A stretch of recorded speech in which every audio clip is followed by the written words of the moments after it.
please, please, please put down the pitchforks and just hear me out for this one, okay? So before I really get going here, I just wanted to let you know where I'm coming from. I'm not a hater. I love Star Wars, and I actually saw Rogue One the very night it opened. But here's the thing is I've spent the last decade feeling absolutely insane. No more so than that very first night walking out of the theater and hearing everybody else say that it was the best Star Wars movie ever. And I was just standing there with my friends, not saying anything, being like, um, that movie was actually really bad.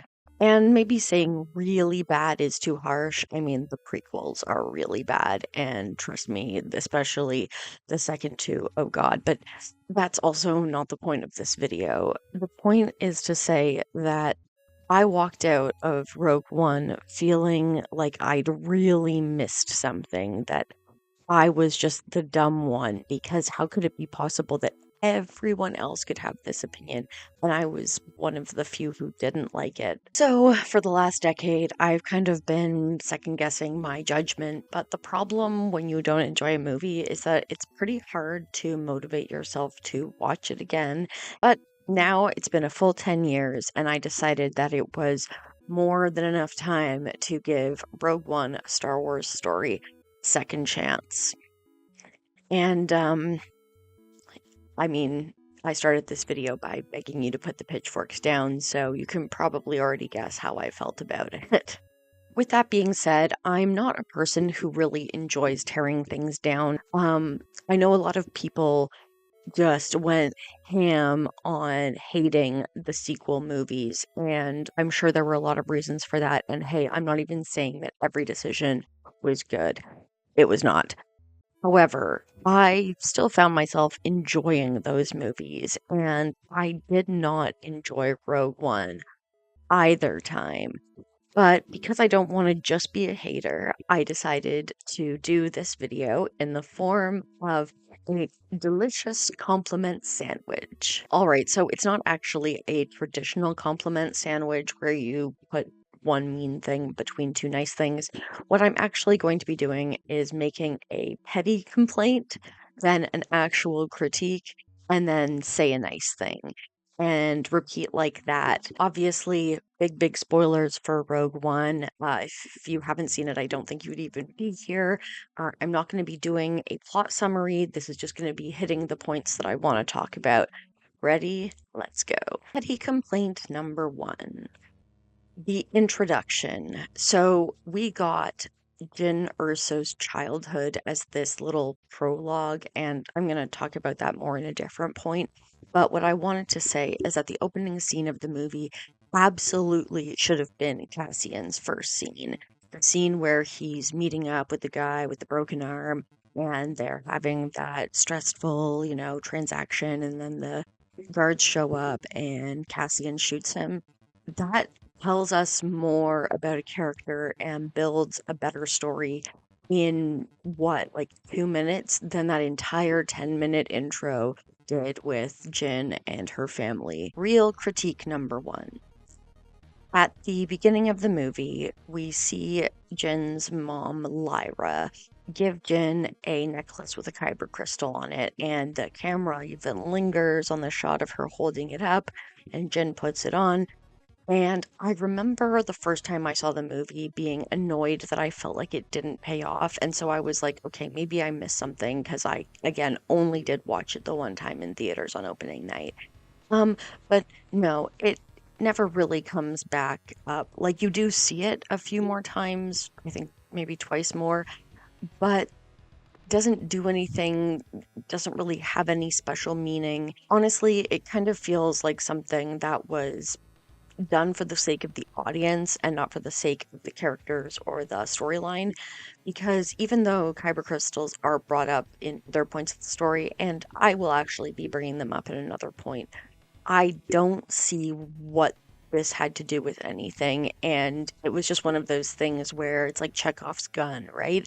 If you're going to introduce it, and you're going to remind us about it when Jin pulls it out right before they take their little group of mercenaries to the base.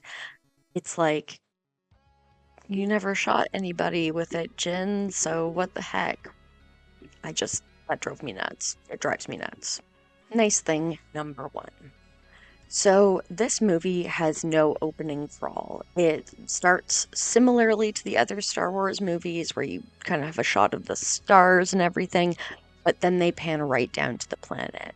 And I thought that that was a really good decision because A, Rogue One is only telling a sliver of a much larger story, and because it's a story that we already know.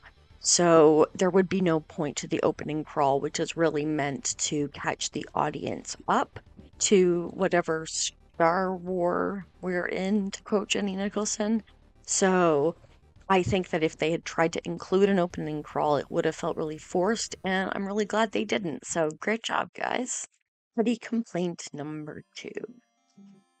When the pilot Bodhi is picked up by Saw Gerrera's men, and he has the bag put over his head, and then they take off. As they're taking off, the camera pans back really far, and we see that there's sort of like an island or a landmass or something, and it appears to be in the shape of maybe old Obi-Wan Kenobi or maybe old Luke Skywalker lying down, like with a hood up and holding a lightsaber, but like sideways.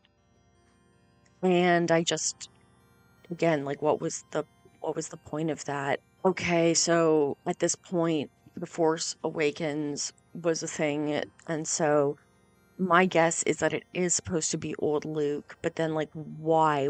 What is this foreshadowing? Like, is it supposed to be like, oh, this is the foreshadowing that Luke Skywalker will be the one to blow up the Death Star? Because if that's the case, why would they show it as an old man? Why wouldn't it be young Luke Skywalker when he actually does it? I just, why? I don't understand. Real criticism number two. I already kind of talked about the prologue and being mad that it was a big waste of time. It actually takes up just over 10 minutes of the movie, and I know you're probably thinking that that doesn't sound like a lot. You have to remember when a movie is around 2 hours, actually, I was going to say only 2 hours, but 2 hours is too long. Movies need to learn how to be more concise and less filler, you know? This would make the story so much stronger. I am getting off track. The prologue is like, in my opinion, a waste of time because we don't get enough time with any of those characters to really make it worth it. And we don't really learn anything that we couldn't have learned later in the movie, especially because they decided to waste more time putting flashbacks of like Tiny Jin hiding and like being rescued by Saw Gerrera. And like, what was the point of any of that? My biggest complaint about this is actually why Lyra came back with the gun when Galen had already lied about the fact that she was dead and that there was no kid. And like, Lyra and Jin had already escaped, they were already gone. And then Lyra comes back with the gun threatening to shoot Krennic and then gets herself killed. And it's like, okay, I understand that you wanted to save your husband, but the thing is that like he was already being like surrounded by like a small platoon of stormtroopers or whichever type of troopers those are with the creepy masks. Um, Sorry, that probably wasn't helpful. It just they have like sort of like gas masky looking things, and gas masks really freak me out. Anyways, I don't think that if she was the way that she was portrayed in like the 2 seconds that we got to know her, she would care more about saving Galen than she would care about saving Jin, especially when Galen is a grown man who can presumably handle himself, and she just left Jin, her tiny, like what, like 8-year-old child to just die or like be in that tiny little bunker by herself and like maybe Saw Gerrera would come and get her. You know what I mean? Again, I feel like I didn't miss anything. It doesn't make any sense why Lyra would have come back and like threatened to shoot Krennic and then not even shot him. Like at least she could have done something, you know? It was like just a really weak moment overall for like no payoff. Nice thing I can say, number two. Mads Mikkelsen is fantastic. And no, that is not news. And yes, he is amazing in everything that he acts in. And no, I'm not just saying that because he is a total DILF or GILF, depending on how old you are. So, yeah, no, he's just a really great actor and he totally carries like every scene he's in. He was the pretty much only like compelling actor on the Imperial side, in my opinion. Oh, and fun fact, just for the heck of it, Mads Mikkelsen's brother, Lars Mikkelsen, actually plays the Vladimir Putin analog on the American Netflix House of Cards. Petty complaint number three. This one is about the music that they use for the first half of the movie. See, at just past the halfway point, maybe a little further, when, you know, those X-Wings show up, we get the triumphant Star Wars score, and yeah, it feels pretty good.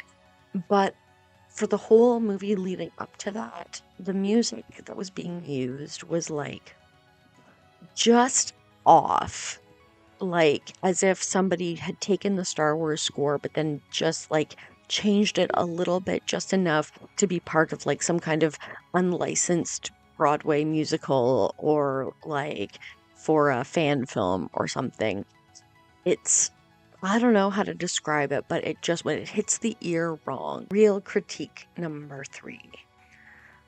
Forrest Whitaker's character, Saw Gerrera. This man, just the most garbage job at introducing this character, by the way. Like, he just shows up and is in a few places, and you never get a good sense of his significance or who he even is to Jin. And to be honest, I totally thought he was just a throwaway character for the movie, like pretty much all the other characters. And then I found out that apparently this character is from the TV show Rebels. Now, I'm going to be making some Rebels fans and probably some Clone Wars fans pretty mad when I say this, but no, stop. I will die on the hill that you cannot use the excuse that, oh, they fixed that or they explained that in a TV show. Your movie cannot rely on a TV show to fix plot mistakes or character mistakes or whatever other holes that you need to patch or whatever. You can absolutely use a TV show to add to the existing canon. You can do great extra stuff, but if I ever hear the words, oh, well, that makes sense if you watch the TV show, no. No, just no, okay? You cannot fix a movie retrospectively with a TV show. No. I'm not saying Clone Wars or Rebels are not good shows. That's a completely separate conversation. I'm saying that you can't use them to justify anything about any of the movies. Nice thing I can say, number three. This movie uses so many awesome practical alien costumes and practical props, and because it's actually set right before episode 4, it actually really makes sense that they would go back to the old style of filming. Obviously, when you have the original trilogy having been made, you know, the first two in the 70s, you know, you have the limitations of the time. And then we had the prequels, which were really like way too smooth and CGI, and just like you could tell that the whole thing was shot on a green screen. And I think that this in Rogue One was a really nice return to form in terms of the practical aliens. Petty complaint number four. K2SO is just honestly to me a completely lazy knockoff of C3PO. Look, I can see their obvious differences. I understand the significance of C3PO having been built by Anakin and everything. I do understand that part, okay? But what is the knockoff is the role that it plays and the everything else about it. Like, okay, yes, K2SO is a lot more sassy.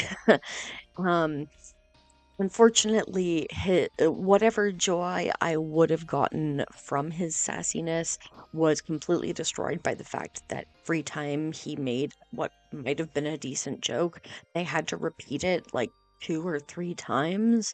And it really just made me think back to Jenny Nicholson's video about Pirates of the Caribbean when she was like, did you think I fell asleep? Like, that's really how I felt about every K2SO joke. Also, did they really need to make his recurring joke about like probability?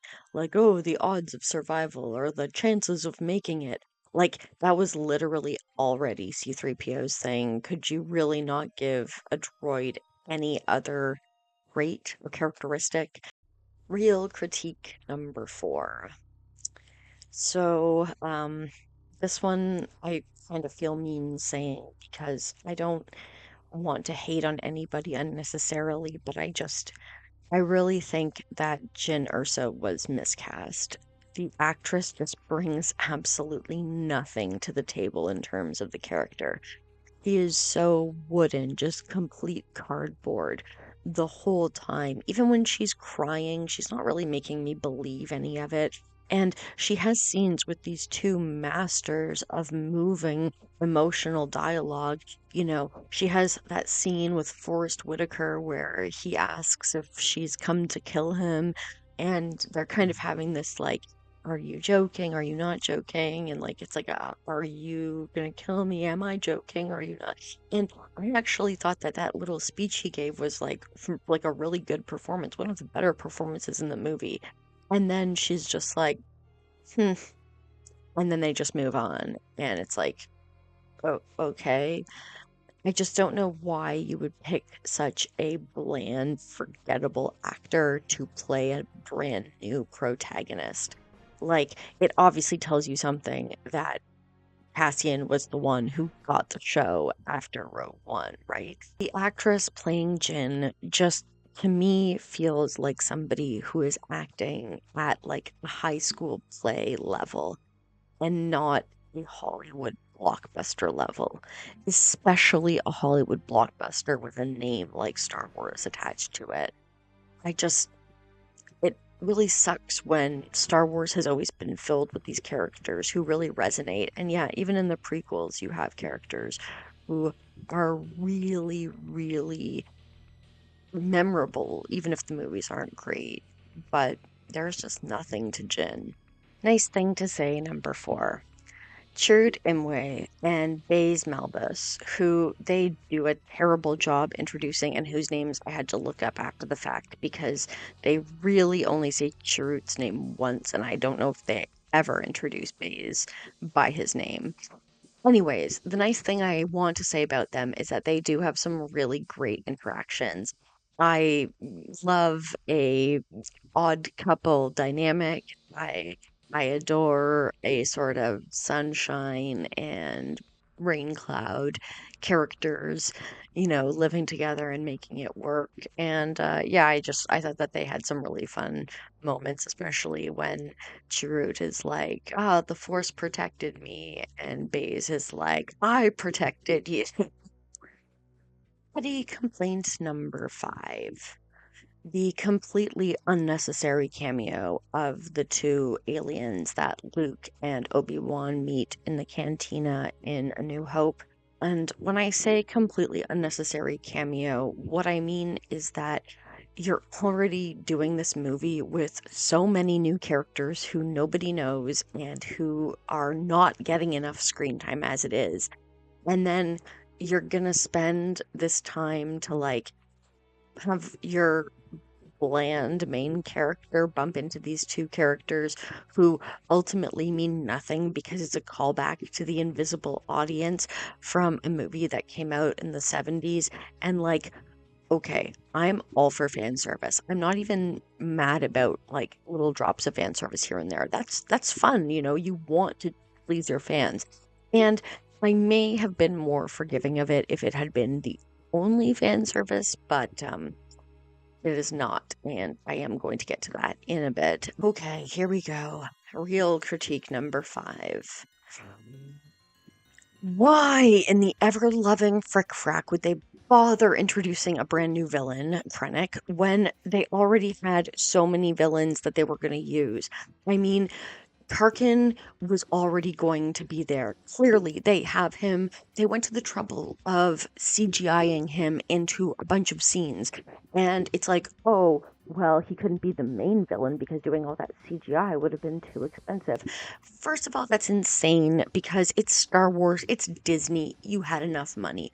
But second of all, that is a bad excuse because what you should have done is found an actor who kind of looked like Peter Cushing and then put some prosthesis on him and then use CGI to just do the last little touch-ups like they do on other stuff when like actors pass or need to have like body doubles or whatever. Like lots of movies do this kind of thing without trouble. Okay, so you have Tarkin, who is already Krennic's superior, and who, in every scene he appears in with Krennic, completely emasculates him and makes him look and feel like an idiot, right? And so it's like, okay, well, maybe you wanted to tell the story of like an Imperial soldier who like is emasculated, but then like rises up the ranks against and gets his position and gets whatever. But like we know Tarkin isn't going to die because he's in A New Hope, and like that's not happened yet in the movie universe. And then they introduce Darth Vader, and I'm going to talk about Darth Vader in another point, okay? So just you hold your horses. But introducing Vader makes it even more unforgivable that they would create a new villain in Krennic, because what do you mean? Now you have so many higher ranking people, and it's like, okay, I get that Vader is sort of like the big bad who you don't want to use right away, and obviously I get that, but also like in that case, then you shouldn't have had him in the movie at all until that very end scene, which I think, honestly, as a script doctor, I would suggest doing. Like, if I had to work with the movie that I have right now, I would absolutely cut out everything with Vader until the very last scene because that's what would make the impact, right? At least I think that that's what makes the impact. I think I'm going to say the rest about Vader in the point that I have about him. But do you see what I'm saying about Krennic? It's like we don't know who he is. We don't have long enough in the movie to learn anything about him. I mean, if you wanted to do like people who are under Tarkin, then you could have just spread that role out among like a bunch of like lower ranking imperial officers, in my opinion. Having like this new bad guy who's all in white and who looks completely different than everybody else because he's so cool. And it's like, okay, but like he means nothing and he does ultimately nothing. And he's not scary, and every other villain he interacts with is way scarier than him. So, what are we doing here? Nice thing I can say, number 5, and this is actually about Vader too, and it is that I actually love Sassy Vader, okay? I think that Vader was at his absolute best when he was, cracking wise and doing the things that were not so much dark and edgelord the way he became after New Hope. They kind of changed his personality a bit. And I am just living for like Vader with like a attitude, you know what I mean? I'm here for it. That is something that I loved. So I know I just said that I would cut all the Vader scenes, and if I was trying to make a better movie, I still would. But since I'm trying to say something nice about the movie that currently exists, I will say that I'm glad that the lines they did give Vader were awesome. Like the poking on your ambition stuff. Petty complaint number 6. Okay, this one really does feel pretty petty. In the scene where all the rebel or alliance leaders are standing in that round room and they're trying to decide what to do, there's Mon Calamari in there, and he is so heavily CGI'd, just sticks out like a sore thumb. And it's weird because I was just saying how they had done so much better with all the practical alien costumes and props. I just, again, it's really petty. It just took me completely out of the scene. Real criticism number 6. How can I put this simply? There's just way too much repetition in the fight scene at the end. Like, basically, as soon as the X-Wings show up and we get the nice Star Wars score, and it's like, yay, exciting, we have our air support. And, like, it's just too much. There's too much to the point that it's boring. Like, how did you guys manage to make space dog fights boring? But you did.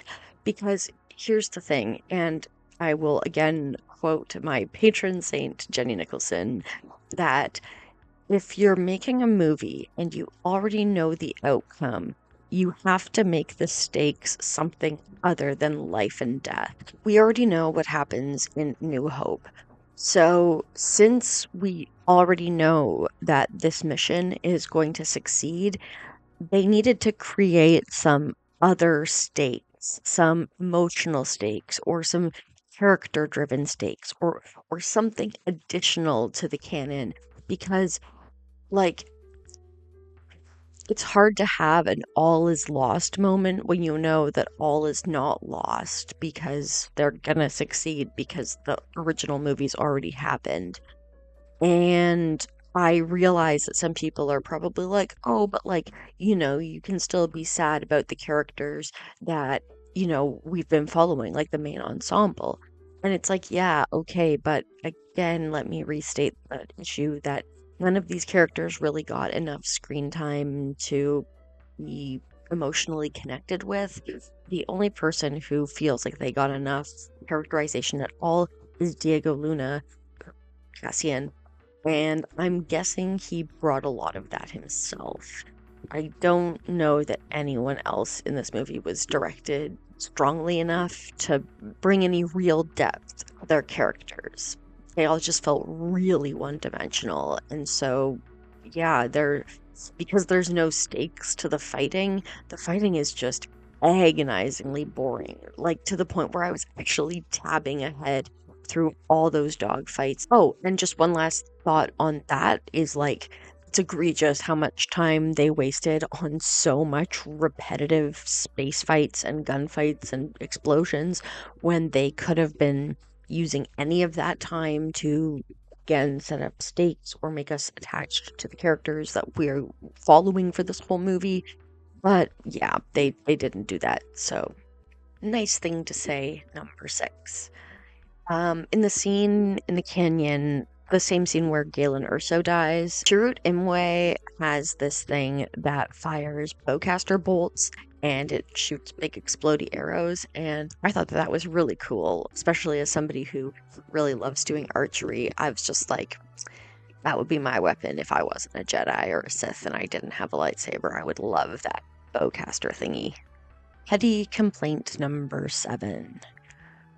This is something that I know I kind of talked about with the whole characters that Luke and Obi-Wan meet in the cantina, but like the fan service is just, it's too much, especially in this one scene where, right after the rebels have decided not to do anything, and then Cassian gets all like that one group of guys together to like go with Jin and they steal the ship and everything. Yeah. So right after that, we have a scene with the guy who plays Amy's dad on Brooklyn Nine-Nine. Is he supposed to be Bail Organa? Because I wasn't paying close enough attention to notice, but I just recognize the actor. Anyways, he is talking to that lady with the short hair and the long white dress, who is also from the original trilogy. We see her multiple times, I believe. But then in the background, right before the scene cuts away, there is like a little like tinny announcement on the overhead speakers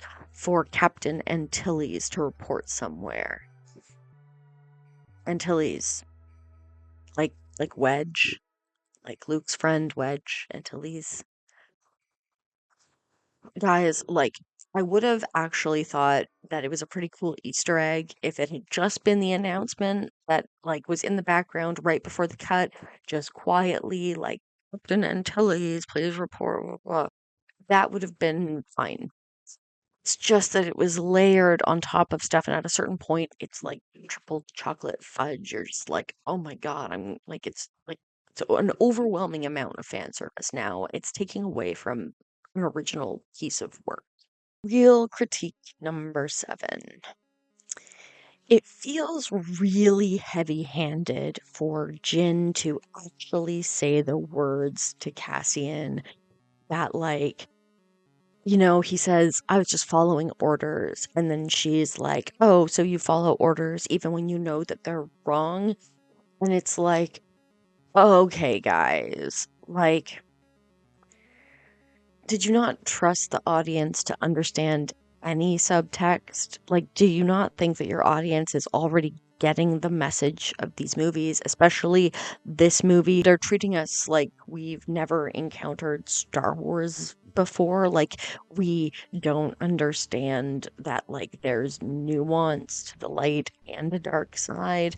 Like, that's kind of been most of the morals of all the movies almost, like, is that, like, there is nuance, you can find good and bad and good, and, like, the other thing is that, like, Sturmtruppen was actually, like, the real name for soldiers in Germany during the Second World War and leading up to the Second World War. I don't know if I can say the word, but, like, the NCI word. Um, But yeah, Sturmtruppen, I hope I'm saying that at least a little bit correctly, is like stormtrooper. It like they already called their soldiers stormtroopers. I don't know, it just feels really insulting when stuff like this happens because it's like really like this is how you're spending your dialogue is reinforcing the one thing that we should absolutely already know. Nice thing to say, number seven. Diego Luna is so dreamy and awesome. And yeah, he should have been the main character of this movie, and not just because his whispering is just like enough to turn me into a fairy puddle. If you really want to appreciate Diego Luna, just go watch Dirty Dancing Havana Nights. I know Andor is supposed to be really good, and it probably is. I understand that the shows have been fairly strong. However, um, yeah, Dirty Dancing, Havana Nights, petty complaints number eight. Shield gates. When did shield gates become a thing? Look, this is very petty because I don't want to be that guy who is like, oh, well, if they didn't say it before, then it definitely couldn't possibly exist. It's not possible that there were things that existed in the universe that we didn't see in the other movies. Like, of course, it's possible. Just struck me as extremely odd that with like all the other movies, we have come to understand that like planets have shield generators that are typically on the planet or the moon. I never, in my memory of watching the Star Wars movies many, many times, recall shield gate, especially one that functions the way that the one in Rogue One does.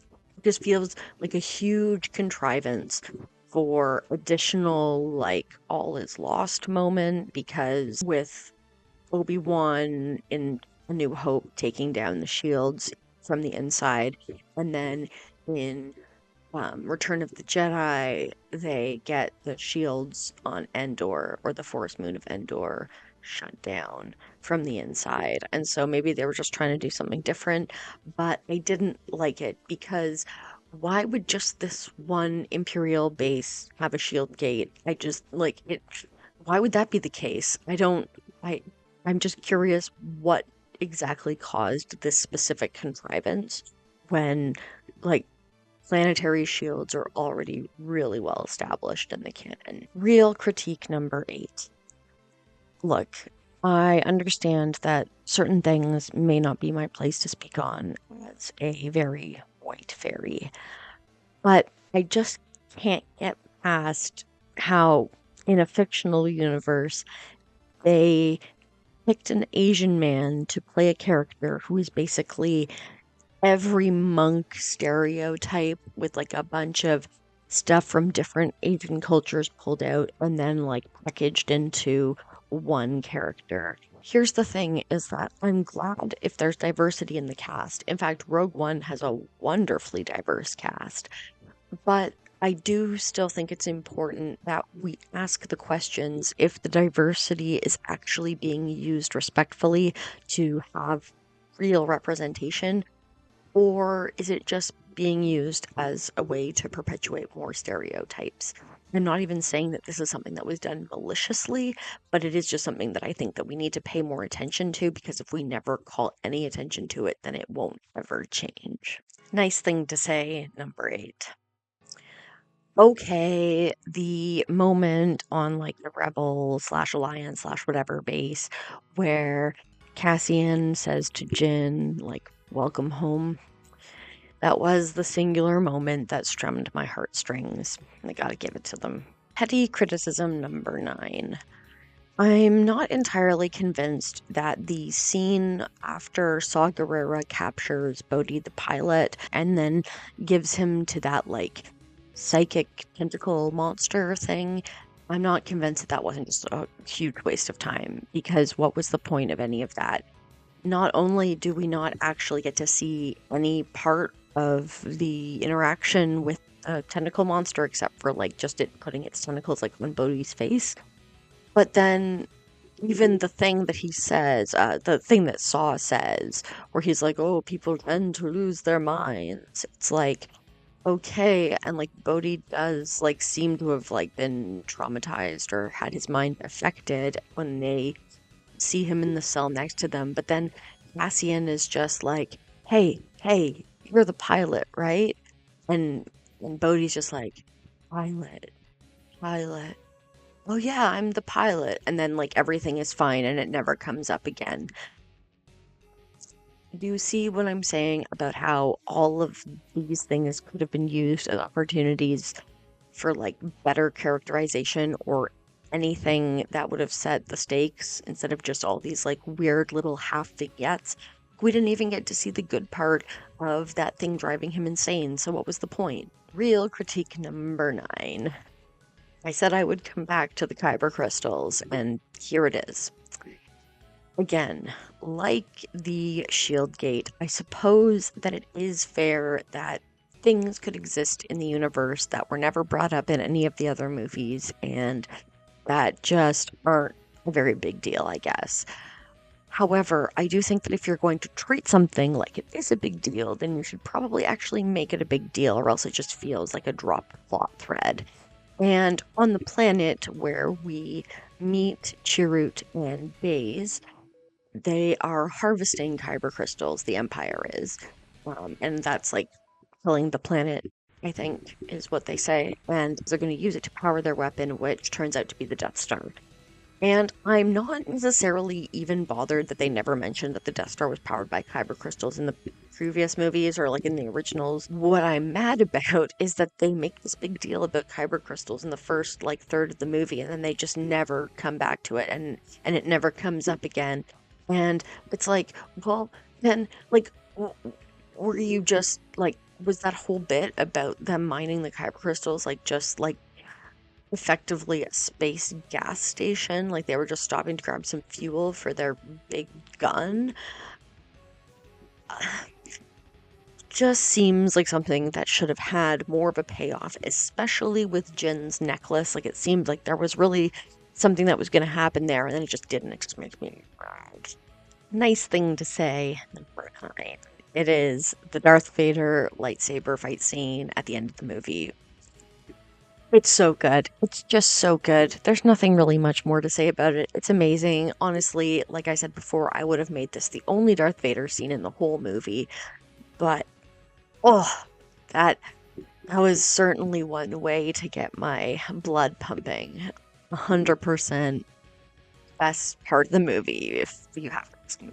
Okay, petty criticism number 10. And I do think that this is probably the pettiest one of all.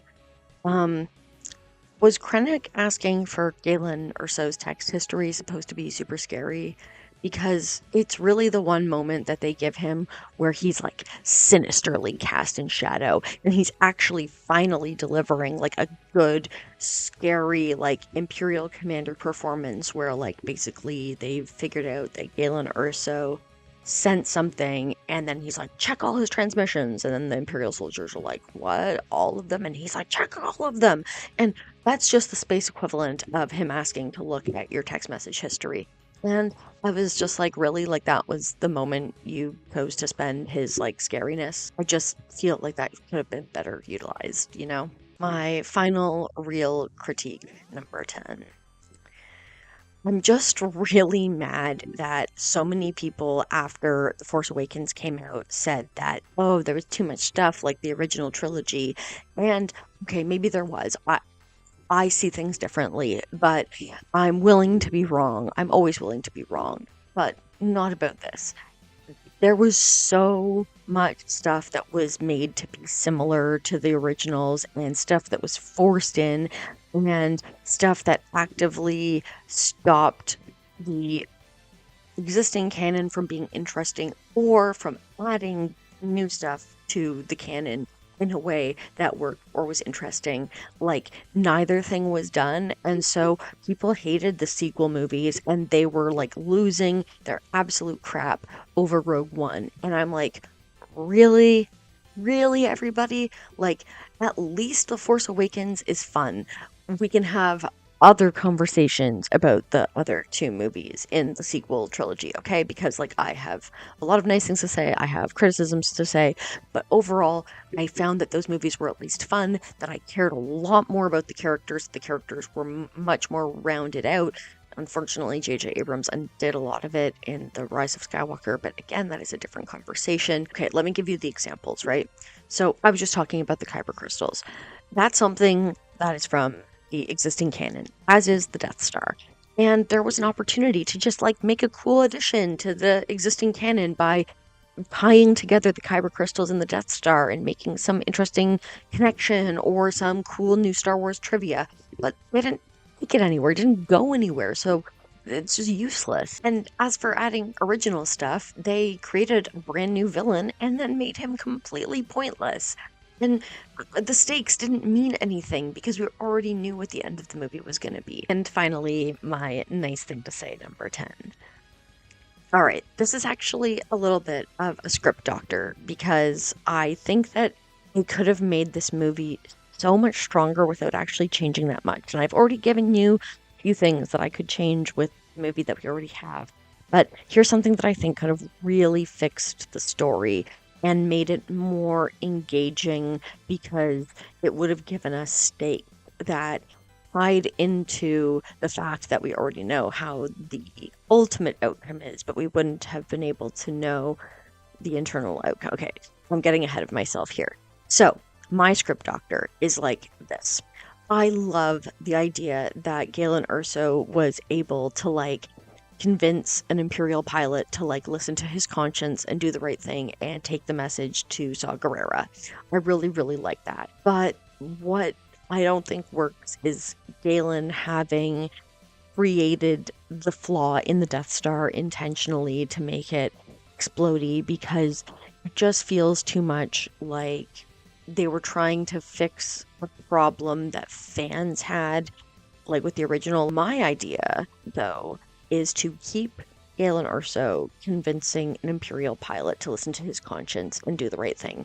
But instead of giving him a completely pointless message to take to Saw Gerrera that says, hey, I need you to go find the Death Star plans because I put a flaw in the reactor. So I don't know how you're going to get them, but go get them and exploit the flaw that I made. Like, do you see how that's kind of like a circular and like not very interesting outcome for them to like follow?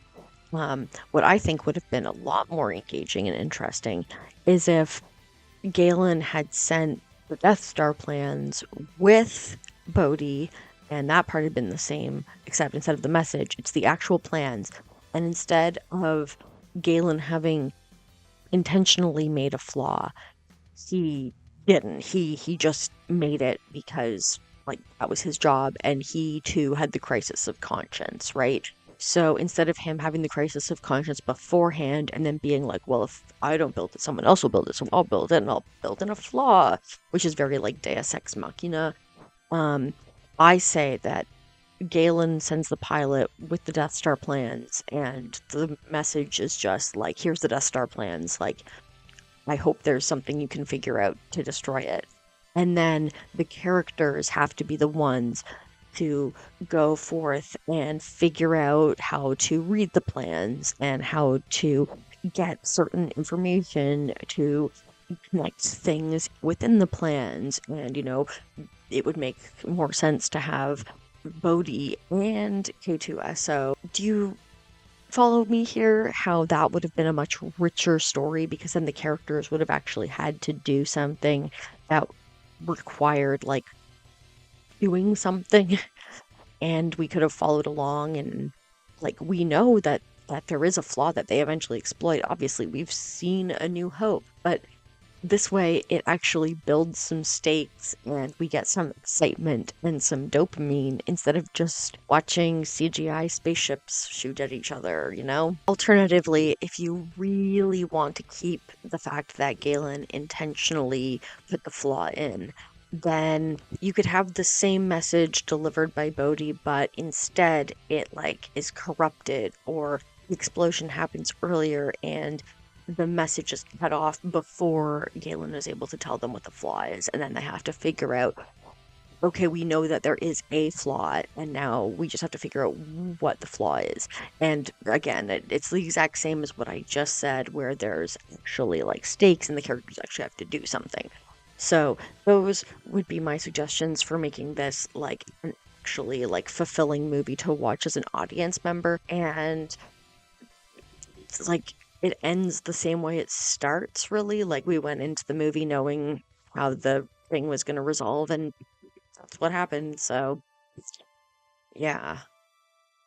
Well, hopefully nobody wants to kill me still. I really appreciate if you heard me out and listened to the things I had to say. I, again, am normally not a fan of making like just straight up hate videos. I way prefer talking about stuff that I love and enjoyed and got so much experience and knowledge out of. Uh, I I'm not somebody who generally loves to tear stuff down like this, which is why I still had to do it in the form of a compliment sandwich-ish. Maybe a compliment cracker and cheese, those little, it's like an apple slice and cheese and a cracker rather than like a sandwich. Anyway, Star Wars can be a really touchy subject for a lot of people, and that's fair. You are absolutely always going to be entitled to your feelings, your thoughts, your opinions, and I just really had to share mine because if you spent a decade feeling absolutely insane, like you missed something, and then you watch the movie and it feels like, "Oh no, I'm so validated." You just have to make a video about it. So that's what I did. As always, you are just so appreciated, and I hope that all of you are taking great care of yourselves. You deserve to be happy and healthy.